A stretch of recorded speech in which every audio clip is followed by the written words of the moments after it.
Jadi orang tahu ya. Balik lagi di Net 12, sekarang kita udah sama Dokter Eki Raharja, spesialis gizi klinik dari Mayapada Hospital. Dan jadi siang ini kita mau ngomongin soal yang namanya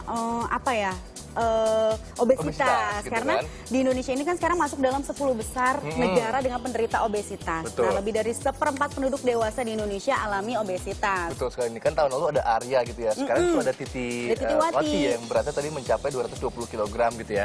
Dan rencananya dokter ini kan akan menjalani treatment operasi bariatrik gitu ya. Nah itu sebenarnya seperti apa sih dok? Operasi bariatrik itu? Gini, operasi bariatrik itu jadi lambungnya dikecilkan. Jadi lambung kan biasanya seperti gini ya, itu diambil kira-kira 75%, 80% dibuang. Jadi lambungnya otomatis kecil kan. Jadi namanya sleeve gastrectomy. Jadi seperti sleeve itu seperti apa sih sleeve, tangan panjang kan. Jadi lambungnya itu jadi nyambung aja ke usus begini, nggak begini lagi, nggak ada reservoirnya yang besar seperti yang sedia kala gitu. Nah, kalau itu jadi dampaknya misalkan mengecilkan lambung begitu ya. Iya, dampak positif dan negatifnya apa sih dok kalau misalnya pertama gini, operasi bariatrik? Lambung itu di bagian yang seperti ini yang dibuang itu banyak yang namanya sel oksintik. Oksintik sel itu menghasilkan hormon ghrelin. Ghrelin ini yang bikin orang lapar terus. Nah dengan dibuang maka dia nggak akan lapar.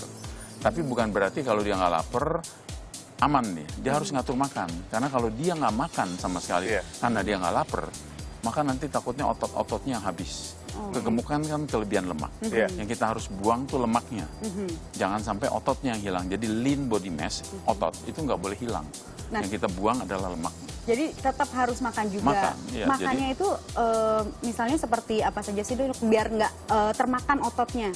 Ya, yang kita harus jaga, otot itu kan jaringan protein kita bilang kan. Jadi dia harus makan makanan yang mengandung sumber protein yang cukup.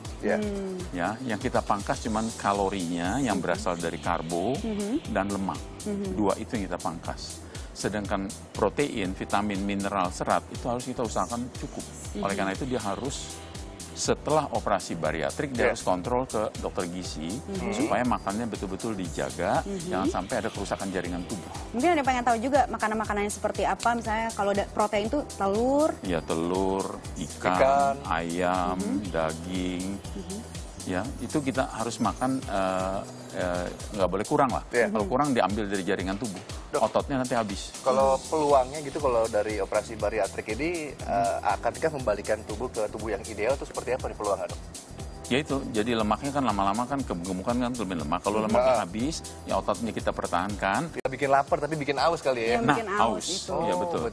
Jadi kalau dia bakarnya gula, sesudahnya lapar. Dia akan makan lebih banyak dari yang dia keluarkan. Gitu ya? Kalau yang dibakar lemak, sesudahnya haus. Dia cari minum. Itu dia. Oke, banyak banget ya informasinya ya. Dokter, terima kasih Dokter Eki untuk informasinya mengenai obesitas.